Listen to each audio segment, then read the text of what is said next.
Bismillahirrahmanirrahim. Assalamualaikum warahmatullahi wabarakatuh. Sebelumnya perkenalkan nama saya Raffi Rizky Ramdhani, NIM 12070020055.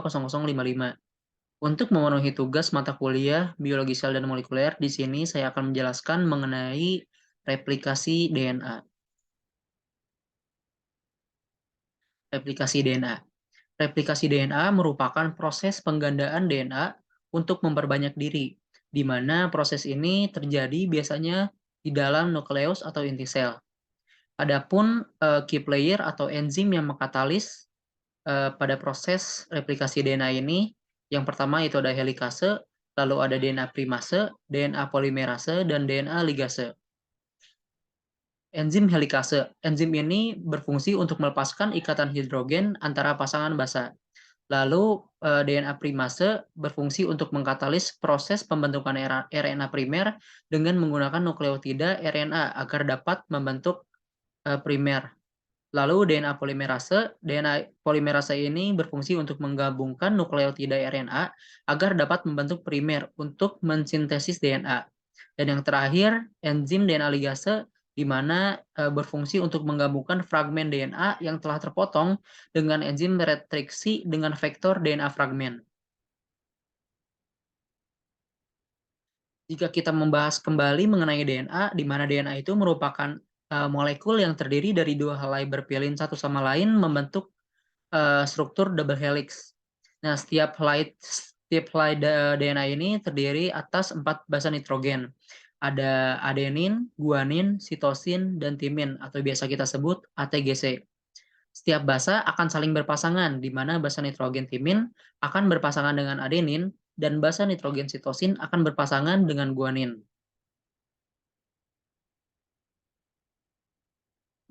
Untuk enzim helikase sendiri, helikase ini berperan juga untuk membuka resleting dan melepaskan molekul DNA, di mana nantinya DNA polimerase, enzim ini berfungsi untuk menciptakan untaian DNA pelengkap baru pada masing-masing bagian asli yang dipisahkan oleh helikase. Dan nantinya nukleotida baru ditambahkan melalui pasangan basa komplementer. A berpasangan dengan T dan C berpasangan dengan G.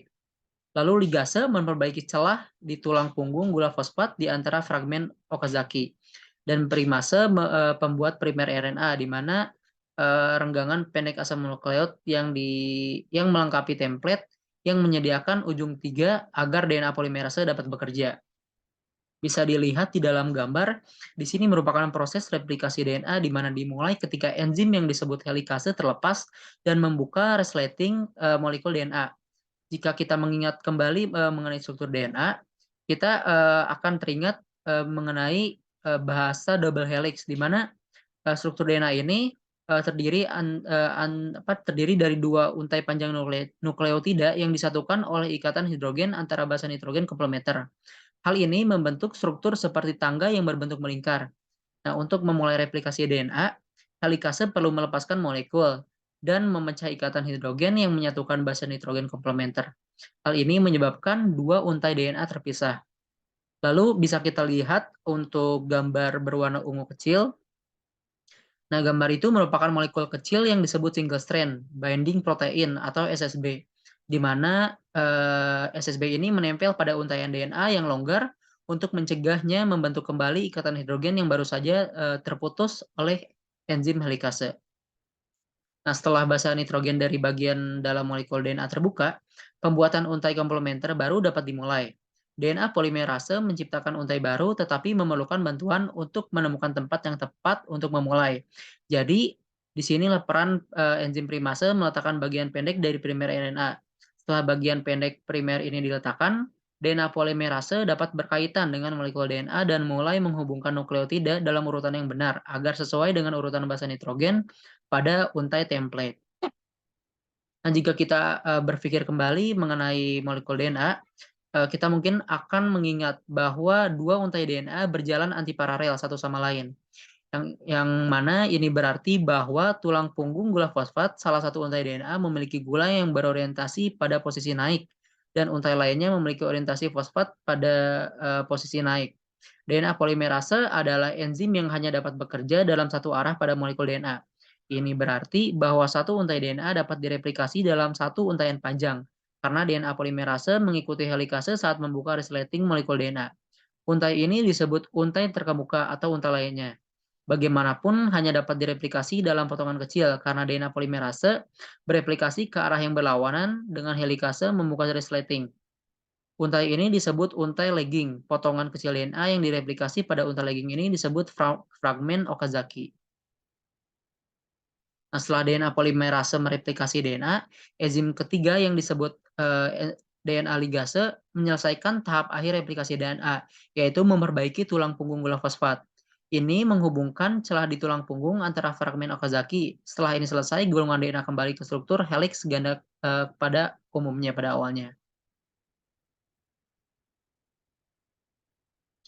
Nah, di sini bisa dilihat merupakan perbedaan replikasi DNA prokaryotik dan eukaryotik. Untuk replikasi pada DNA prokaryotik, perbedaan yang pertama yaitu replikasi DNA prokaryotik terjadi di sitoplasma sel, sedangkan replikasi pada DNA eukaryotik terjadi di dalam inti sel. Yang kedua, pada DNA prokaryotik, setiap molekul DNA-nya memiliki satu tempat asal. Pada DNA eukaryotik, molekul DNA tunggal memiliki beberapa tempat asal. Lalu pada DNA prokaryotik, asal replikasi terdiri dari 100 hingga 200 nukleotida atau lebih. Sedangkan setiap asal replikasi pada DNA eukaryotik memiliki sekitar 150 nukleotida. Selanjutnya, pada DNA prokaryotik hanya ada satu replika pada kromosom bakteri. Sedangkan pada DNA eukaryotik dalam banyak gelembung replikasi, banyak garpu replikasi yang berkembang. Kemudian pada DNA prokaryotik, polimerase 1 dan 3 melakukan prosedur tersebut. Sedangkan pada DNA eukaryotik ada sekitar 50.000 replika pada kromosom eukaryotik.